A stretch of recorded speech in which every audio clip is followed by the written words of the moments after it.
ಜನ ಒಂದು ಕಡೆ ಅಂತಾರೆ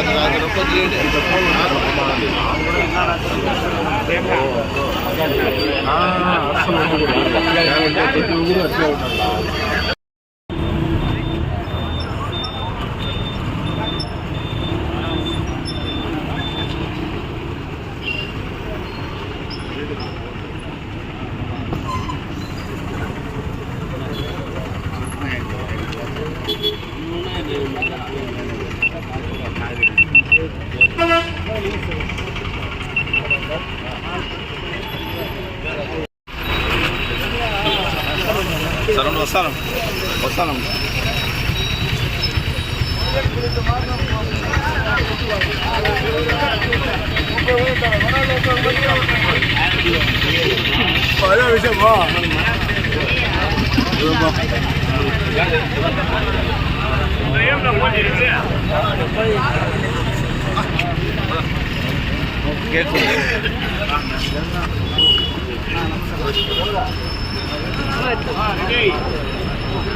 కేతుంది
బ్యాటరీ ఛార్జింగ్ షాప్లో అది బ్యాటరీ ఛార్జింగ్ పెట్టి ఎత్తుకొచ్చేస్తాను షాప్లో అది ఎత్తుకొచ్చేస్తాను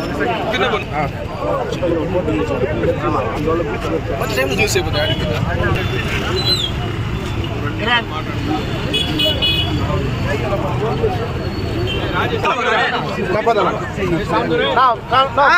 ಯಾರು ಹೇಳ್ಕರ್ದು ಫೋಟೋ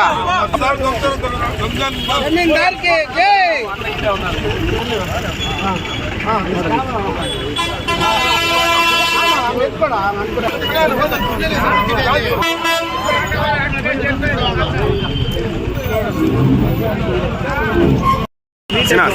అట్లా బొమ్మ బ్యాక్ బొమ్మ అందుకనే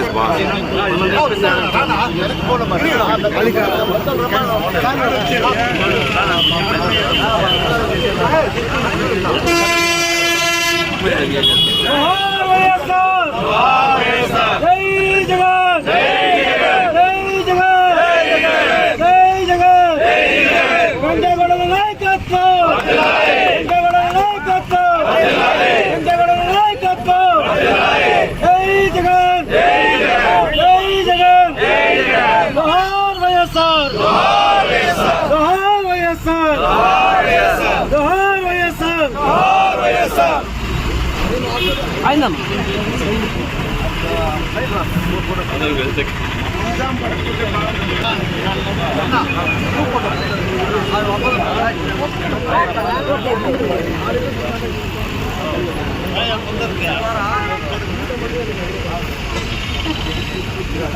అన్న అట్లే అనండి ఒకసారి గ్రూప్ కూడా తీసుకు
వైఎస్ఆర్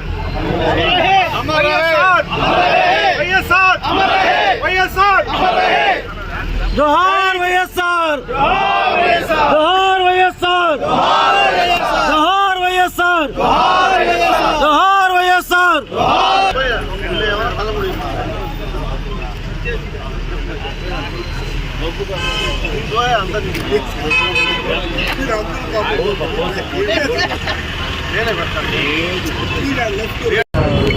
అందరికీ నమస్కారం.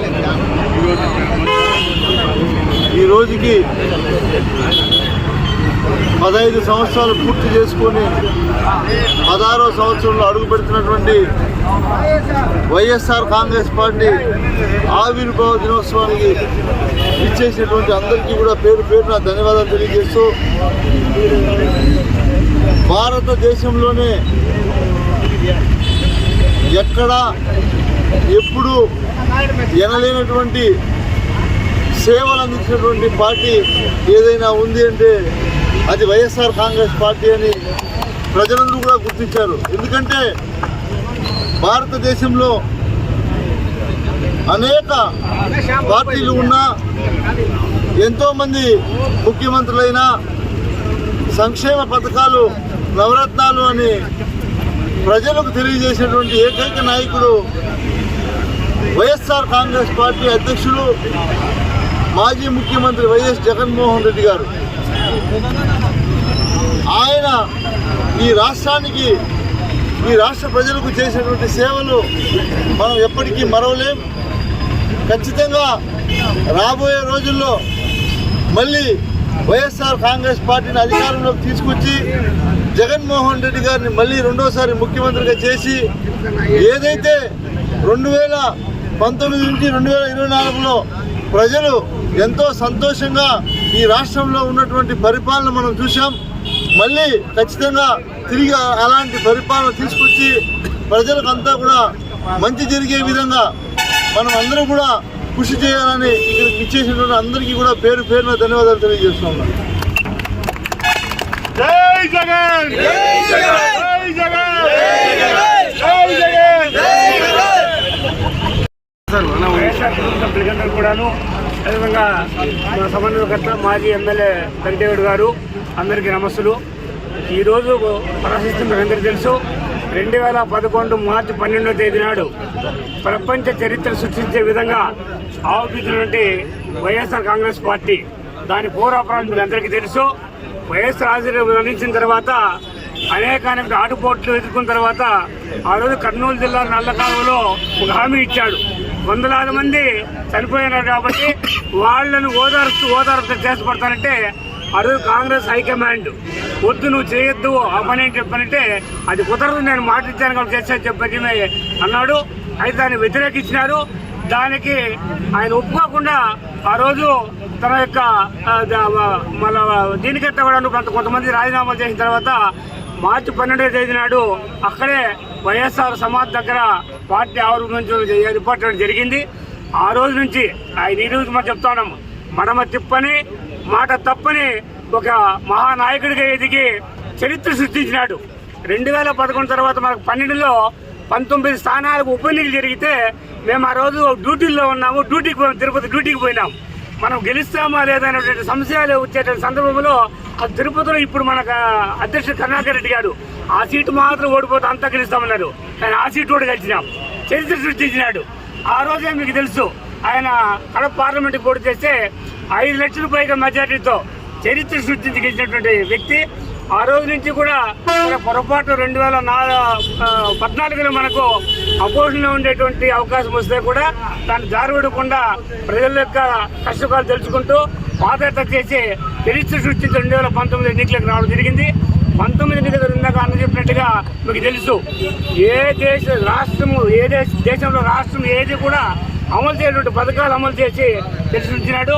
అటువంటి ఇది పొరపాటున ఏం జరిగిందో మనమంతా కూడా కలగన్నట్టు అయిపోయింది. 2024లో మనం ఓడతామనేటువంటి ఊహ ఎవరికీ లేదు. అయితే ఎందుకు ఓడిపోయినాము ఈరోజు మహా మేధావులు చెప్తా ఉన్నారు. ఇదంతా కూడా ఈవీఎంలు లేకపోతే రకరకాల కారణాలు జరిగిందని చెప్పి, అంతేగాని ప్రజలు మనకు వ్యతిరేకతగా ఎక్కడ లేదు. దాన్ని మళ్ళీ మనము తెప్పించుకోవాలి, అభిమానం తెప్పించుకొని రాబోయే 2029 ఎన్నికల్లో మొత్తం రాష్ట్ర వ్యాప్తంగా 175 కాదు, ఆ రోజు 220 సీట్లు కూడా కావచ్చు. అన్ని సీట్లు మనం గెలిచి మళ్ళీ ముఖ్యమంత్రిగా జగన్మోహన్ రెడ్డి గారిని నియామకం చేసుకునే మనం కృషి చేయాలని చెప్పని ప్రతి ఒక్క కార్యకర్త ఇప్పుడు కృషి చేయాలని చెప్పి కూడా మీకు అందరికీ తెలియజేసుకుంటూ అవకాశం మీకు అందరికీ ధన్యవాదాలు.